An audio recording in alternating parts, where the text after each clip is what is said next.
Nous avons parlé avec vous depuis le début des gagnants, des perdants. Et maintenant, parlons du président. Qu'est-ce qu'il va faire maintenant, Emmanuel Macron ? Le président va d'abord passer des coups de fil à ses députés, ses nouveaux députés, ceux qui vont appliquer son programme à l'Assemblée. Pour les féliciter, il a déjà commencé hier soir, il va continuer toute la journée. C'est prévu comme ça, il va tous les appeler ? En général, c'est la tradition et il va y souscrire. En revanche, il va avoir un autre rendez-vous important. Dans les prochaines heures, il va recevoir son Premier ministre qui va venir remettre la démission de son gouvernement. Ça aussi, c'est la tradition après des législatives. Et alors, vous inquiétez pas, William, il va refaire un gouvernement qui, grosso modo, va ressembler furieusement à celui qu'il a déjà, mais il va le renforcer. Il va y avoir sans doute quelques nouveaux. C'est pas un remaniement, c'est un complément. C'est pas un remaniement, c'est un complément. Il y a quand même quelques ministres importants qui doivent avoir des secrétaires d'État ou des ministres délégués. Donc, il pourrait y avoir 2, 3, 4 unités supplémentaires. Et notamment des gens venus de la droite, parce qu'Emmanuel Macron, il veut continuer à déstabiliser la droite, sa principale opposition depuis hier soir. Ils sont au courant chez les Républicains qu'on va encore repuiser chez eux ? Oui, ils savent, ils ont même une petite idée de ceux qui pourraient rentrer, les amis du Premier ministre, d'Édouard Philippe, ceux qui ont été réélus hier soir, on a quelques noms, Franck Riester, Laure de la Raudière, des députés confirmés qui pourraient faire leur entrée au gouvernement.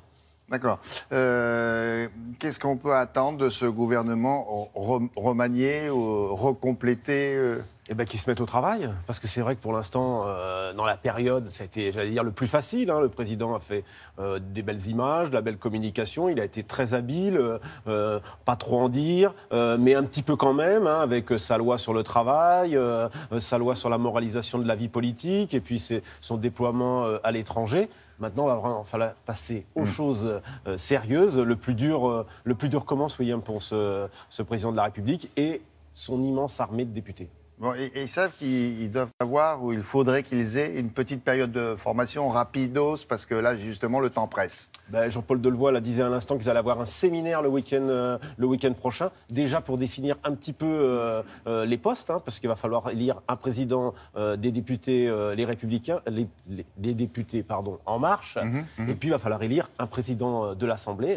Et ça va être un personnage important, parce qu'il va falloir tenir en tant qu'observateur, vous leur donnez quoi pour qu'ils aient le temps de bien absorber tout ça, le temps de commencer les réformes c'est rendez-vous septembre ou rendez-vous fin juillet ? Rendez-vous septembre, parce qu'en fait, la chance d'une nouvelle législature comme maintenant, c'est qu'ils ont le mois de juillet et sans doute un petit peu le mois d'août pour trouver leur marque. Il y a quelques textes. Pour l'instant, on n'a pas idée tellement de tous les textes qui vont arriver. Ils vont avoir le temps un peu de se préparer. Et puis c'est en septembre qu'arriveront les questions d'actualité, où là, les nouveaux députés devront ferrailler avec l'opposition, pas très nombreuse, mais sans doute virulente. D'accord, merci Bruno, merci beaucoup. Allez, vous avez déjà l'idée de la une de match des jours qui arrivent, là ? Non, ou pas encore ? C'est un peu tôt. Un peu tôt, quand même. Elle sera forcément politique. Une chance sur deux. Puis il y a la génération Macron, mais il y a aussi l'affaire Grégory, William, quand même. Merci Bruno, à bientôt. Allez, la météo maintenant avec Nathalie Riouet. Vous avez entendu parler de la canicule, on va voir si c'était